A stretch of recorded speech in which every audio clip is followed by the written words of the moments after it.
सुधांशु जी, ये औरंगजेब 1707 में मरा। आपकी तो हिस्ट्री मेरे से क्या बहुतों से बहुत बेहतर है, मेरे पास गलत नाद तो नहीं है। ये 300 साल बाद से भी ज्यादा के बाद ये कौन ये औरंगजेब के इतने प्रेमी है जो पूरे देश में आतंक फैलाए हुए हैं?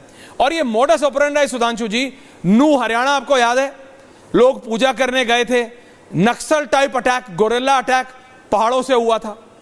अभी महू मध्य प्रदेश और अब नागपुर, ये थॉट प्रोसेस सेम है सुधांशु जी? देखिए, मैं एक गंभीर बात कहना चाहता हूं।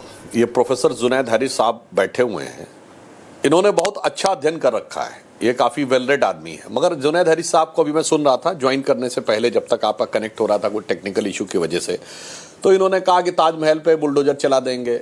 हारिस साहब, हम लोगों ने कभी नहीं कहा ताजमहल पे बुलडोजर चला देंगे, मगर ये पक्का जानिए, जिस दिन इस्लामी हुकूमत आ जाएगी उस दिन हनफी इस्लाम कहता है कि मज़ारे कुफ्र हैं और बुलडोजर चला दिया जाना चाहिए।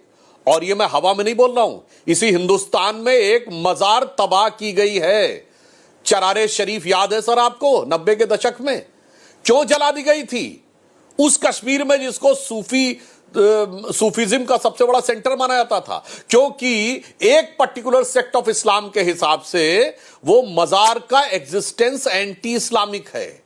और फिर आपने कहा बम जला दिया गया। जनाब, आज तक कभी कोई ऐसा उदाहरण नहीं है कि किसी गैर मुस्लिम ने बम छोड़ा हो उसके अंदर, मगर बम वहां पे छूटते हैं जहां पर निजाम मुस्तफा है। पेशावर की मस्जिद में धमाके सुनते हैं हम लोग काबुल की मस्जिद में, शिया मस्जिद में धमाका हो गया, सीरिया में सुनते हैं, इराक में सुनते हैं। तो आप पढ़े लिखे हैं तो ईमानदारी से जहां पे प्रॉब्लम है उसको एक्सेप्ट करिए, डिनाई मत करिए। अब मैं भारत में आता हूं औरंगजेब के इशू पे। एक बात मैं करोड़ों दर्शकों से कहना चाहता हूं जो आपके देख रहे हैं, आजादी के बाद मुसलमान भारत की राष्ट्र की मुख्य धारा में मिलने को तैयार था। वो ये अपनी अलग आइडेंटिटी नहीं रखना छोड़ने को तैयार था। जो सरदार पटेल ने 3 जनवरी 1948 को कलकत्ता में अपने भाषण में कहा कि भारत के ज्यादातर मुसलमानों ने पाकिस्तान बनने के लिए वोट दिया है, जो बिल्कुल सच था, ये सरदार पटेल ने बोला है। परंतु मैं नहीं मानता कि एक दिन में दिल बदल गया। पर अब पुरानी बात छोड़ो, अब ये मत कहो कि मुझे अलग आइडेंटिटी चाहिए, अलग हमें मुकाम चाहिए, हमें अलग कानून चाहिए। देश के साथ मिलकर कैसे काम कर सकते हो इस पे देखो। और अब मैं उदाहरण देना चाहता हूं, 1961 तक सुन्नी सेंट्रल वक्फ बोर्ड राम मंदिर के मामले में पैरोकार ही नहीं था, क्योंकि के मोहम्मद ने लिखा है कि मुस्लिम समाज का एक बड़ा तबका मानता था कि हमें इन चक्करों में नहीं पड़ना चाहिए। जो हिंदुओं के लिए राम मंदिर का महत्व है, मुसलमानों के लिए उस सो कॉल्ड बाबरी मस्जिद का कोई खास महत्व नहीं है। मगर किसने भड़काया? सेकुलरिस्टों ने और कम्युनिस्टों ने। यह किस मुसलमान ने मांग की थी वक्फ बोर्ड की? जब 54 में नेहरू ने किया है। मेरे विचार से एक मुस्लिम नहीं दिखा सकते जिसने कहा हमें वक्फ बोर्ड चाहिए। नेहरू ने कहा हम देंगे, चिंता मत करो। मदरसे की अलग मांग किसी मुस्लिम ने नहीं की, नेहरू ने कहा हम देंगे, तुम चिंता मत करो। फिर इंदिरा गांधी आई, उन्होंने कहा लो हम उससे ज्यादा देंगे तुमको, लो हम मुस्लिम पर्सनल लॉ बोर्ड बना देंगे। फिर उसके बाद राजीव गांधी आए, अरे कल लो शाहबानो केस में हम शरिया को ऊपर कर देंगे। और मैं बताना चाहता हूं, जब आजादी मिली तो मैं क्यों कहना चाह रहा हूं, अभी वो कह रहे थे कि जय श्री राम का नारा लगा दिया मस्जिद के आगे तो भावनाएं हाथ हो गई। मैं लाखों दर्शकों से कहना चाहता हूं, बड़ा पुराना प्रसिद्ध गीत है, मन तड़पत हरि दर्शन को आज, मोरे तोरे बिन बिगड़े सगरे काज। शुद्ध भजन है ना। मैं दर्शकों से कहता हूं जाके देखिए किसने गाया है। मोहम्मद रफी ने लिखा, किसने है? शकील बदायूनी ने।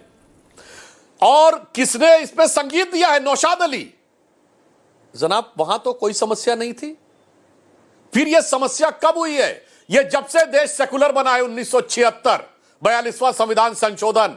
और इस सेकुलर वर्ल्ड का ऐसा घनघोर दुरुपयोग राजनीतिक अर्थ में किया गया है कि वो मुस्लिम समाज, मैं वाटरशेड लाइन बोल रहा हूं, 1976 से पहले जिसकी पहचान थी बड़े बड़े शायर, बड़े बड़े नगमा निगार, बड़े बड़े कलाकार, बड़े बड़े फनकार, पिछले 25 साल में उसकी पहचान हो गई अपराधी और आतंकवादी। मैं और स्पष्ट बता देना चाहता हूं, 1976 से पहले मुस्लिम समाज की पहचान थी बड़े गुलाम अली, उस्ताद बिस्मिल्लाह खां, उस्ताद जाकिर हुसैन, साहिर लुधियानवी, जिगर मुरादाबादी, जोश मलियाबादी, हसरत जयपुरी, कैफी आजमी। अब पहचान कौन है?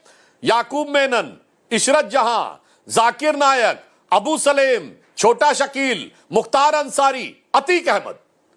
एक मानसिकता की समस्या है। जुनैद हैरिस साहब, अगर मैंने एक भी फैक्ट गलत बोला हो तो आप बता दीजिए, मगर समस्या क्या है कि आज ईमानदारी से इस बीमारी को पहचानने की बजाय किसी की बीमारी आप पहचाने नहीं बल्कि उसको बढ़ाते चले जाएं, तो समझ लीजिए कि वो समाज अपने लिए तो समस्या पैदा कर ही रहा है और उसके साथ देश के लिए भी समस्या पैदा कर रहा है। इसलिए बिल्कुल ईमानदारी से एक्सेप्ट करिए कि मर्ज है कहां, और जिस मर्ज को आप कह रहे हैं आपको वहम होता है कि सब कुछ हिंदुओं की वजह से है, तो मैं कहना चाहूंगा, आपने हकीम लुकमान का नाम जरूर सुना होगा। मैं लाखों दर्शकों को बता दूं, जैसे हमारे यहां धन्वंतरी वैद्य माने जाते हैं, इस्लामिक परंपरा में हकीम लुकमान माने जाते हैं। तो एक बड़ा प्रसिद्ध शेर है कि इसमें क्या रखा है देखे है जो तू आन के पास, बदगुमा वहम की दारू नहीं लुकमान के पास। अगर वहम हो जाए, हर रोग का इलाज है, मगर वहम का कोई इलाज तो हकीम लुकमान भी नहीं दे सकते। तो वहम को छोड़िए, हकीकत में आकर देखिए, ईमानदारी से उसको समझिए और अच्छे और सच्चे मुसलमानों के साथ खड़े हुए, जिनको हम सपोर्ट करते हैं। जैसे डॉक्टर एपीजे अब्दुल कलाम को राष्ट्रपति बनाया, आरिफ मोहम्मद खान साहब को हमने राज्यपाल बनाया। आइए और हमारे साथ मिलिए और देश में अपना योगदान दीजिए।